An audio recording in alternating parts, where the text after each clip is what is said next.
Today I have a very special video for you because we're going to pay tribute to the men and women of the United States Air Corps, and we're going to be offering this bomber jacket.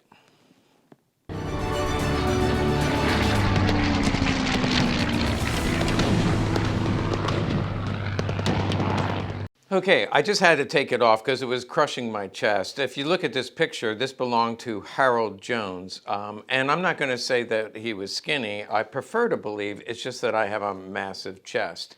So a little tough getting it on and off.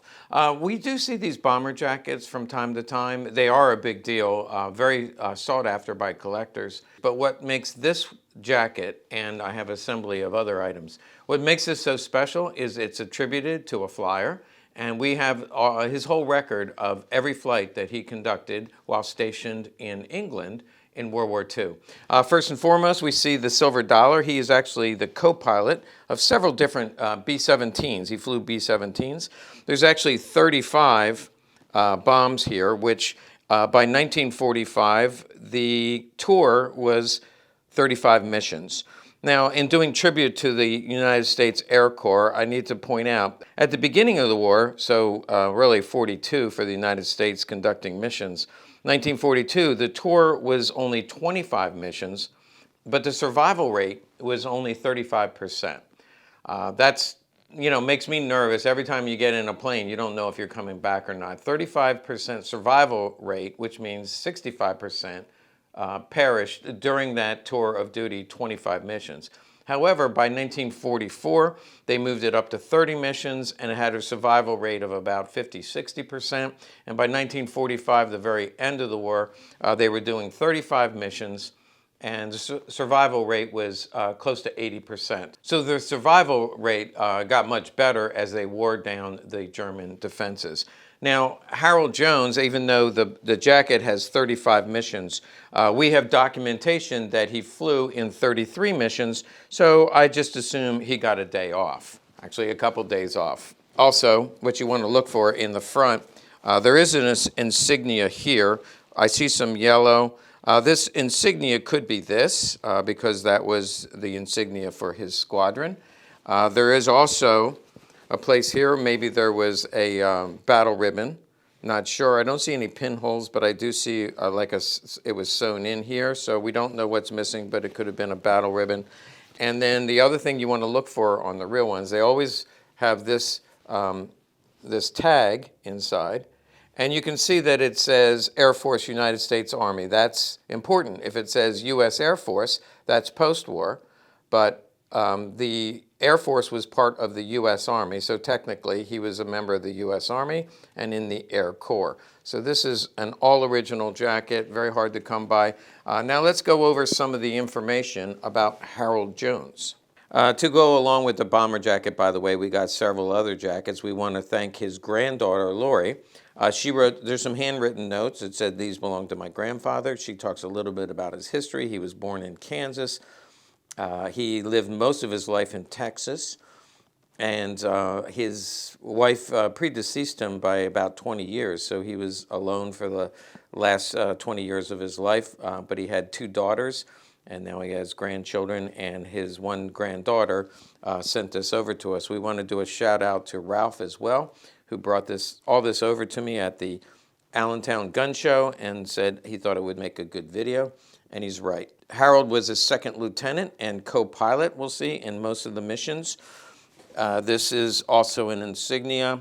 I see a bar here and a bar here. There is no name on the inside.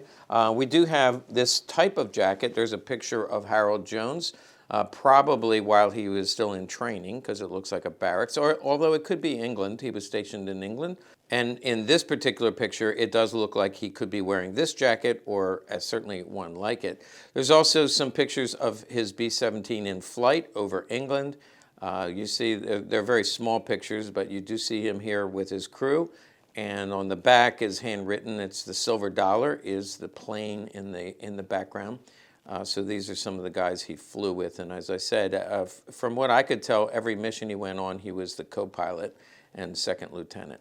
Here is a second jacket. I believe this is the shorter jacket. I think it's called the Ike style because Eisenhower wore one. Oh, I noticed that he missed a button here, and somebody just replaced it cheaply. But you could probably find another button. They're kind of plentiful. But this is the insignia for the 8th Air Corps. He does have a bar. I don't know the significance of the two different colors.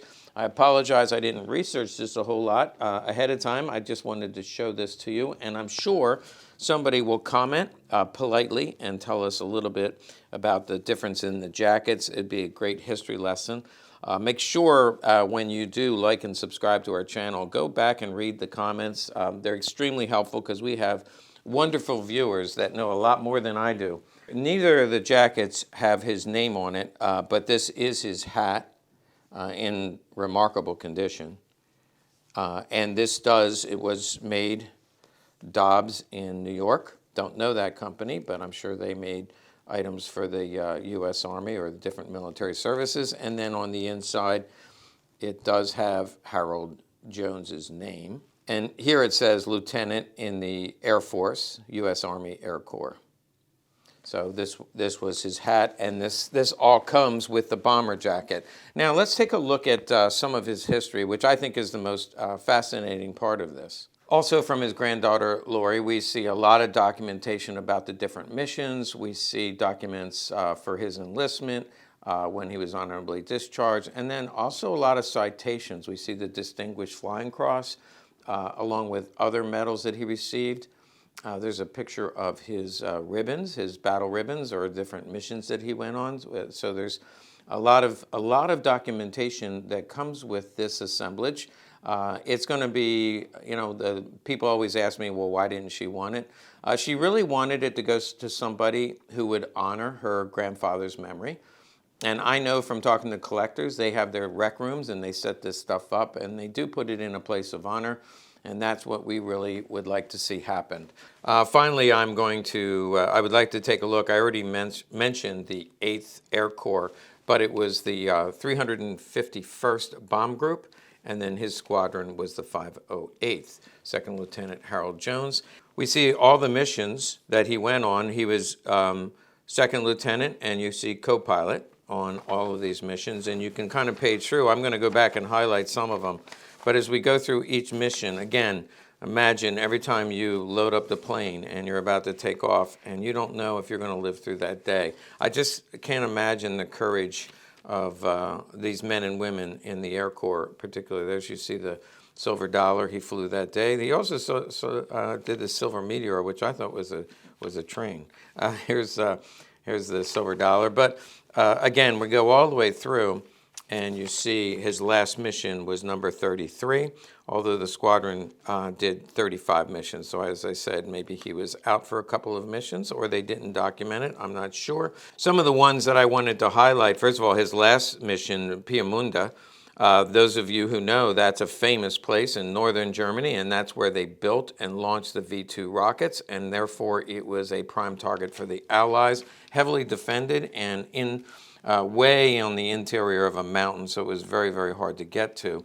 Also, if we back up, we know, he started in 44, April of 44, but he flew a mission on D-Day, day before D-Day, day after D-Day.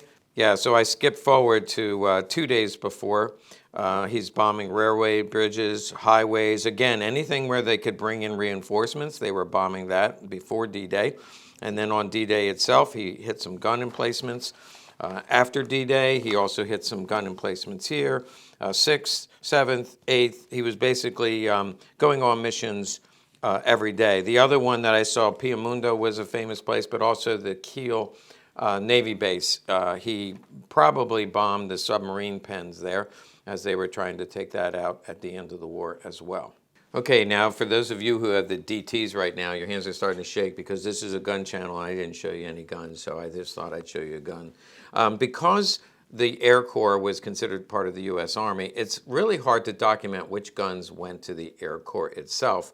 We do know that most of the singers most likely went to the Air Corps, so this would be one that was made in 39, 40, high polish finish, a beautiful singer. 500 of them made, most of them, from what I have read, went to the Air Corps, but also the Union Switch and Signal. These are 43 and 44, and a little bit in 45. Many of these, so the Singer and the Union Switch and Signal, many of those went to the Air Corps and therefore are highly sought by collectors. So there you have it. We did a little bit of everything. We honored the Air Corps, highly deserved, and also all the Air Forces around the country. Allied troops, we want to make sure we do a shout out to everyone who served their country during the war and thereafter. Also, we honored Harold Jones, took a look at some of his citations, the documents, but also the jackets that he wore during the war. And then finally, I showed you a couple really cool pistols. Doesn't get any better than that.